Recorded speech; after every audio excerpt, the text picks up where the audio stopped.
નમસ્કાર, હું પ્રવીણ. ઘણા લાડ લડાવ્યા બાદ આખરે મેઘરાજા અમદાવાદ પર મહેરબાન થયા છે. પૂર્વ વિસ્તારોમાં બપોર બાદ વાદળછાયા વાતાવરણ વચ્ચે અનેક વિસ્તારોમાં વરસાદ વરસ્યો છે.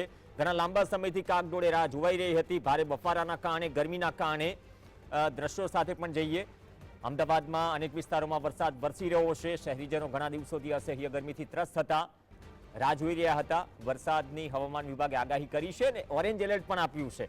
આગાહી મુજબ CG road, Paldi, Ellis bridge, અમદાવાદના મુખ્ય કચેરી સહિતના વિસ્તારોમાં વરસાદ થતા લોકો ખુશખુશાલ છે. શિવરંગની, જોધપુર, ઇસ્કોન, પાલડી, વેજલપુર, ગોતા સહિતના વિસ્તારોમાં આમ તો સમગ્ર જે એસજી હાઈવે પર એસજી હાઈવે પર વરસાદ વરસી રહ્યો છે અને પવન સાથે વરસાદ વરસી રહ્યો છે. 2 દિવસ પહેલા ધીમી ધારે વરસાદ થયો હતો, પરંતુ નરોડા સહિતના વિસ્તારોને બાદ કરતા એટલો વરસાદ વરસ્યો ન હતો. તો ફરી એક વખત અમદાવાદમાં મેઘરાજાએ એન્ટ્રી કરી છે અને અનેક વિસ્તારોમાં વરસાદ વરસી રહ્યો છે. સહયોગી ઝલક આપણી સાથે જોડાશે. ઝલક પણ વરસાદમાં અટવાયેલા છે. ટૂંક સમયમાં જ આપણે તેમની સાથે વાત કરીશું.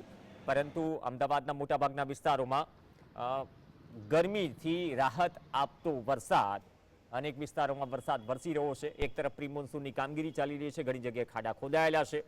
2.5 ઇંચ વરસાદમાં નરોડામાં જે પરિસ્થિતિ થઈ, અપેક્ષા રાખીએ કે આજે પરિસ્થિતિ ન થાય. પશ્ચિમના વિસ્તારોમાં પણ ઘણી જગ્યાએ જે જગ્યાએ વરસાદ વરસી રહ્યો છે ત્યાં પ્રી મોન્સૂનની કામગીરી શરૂ છે.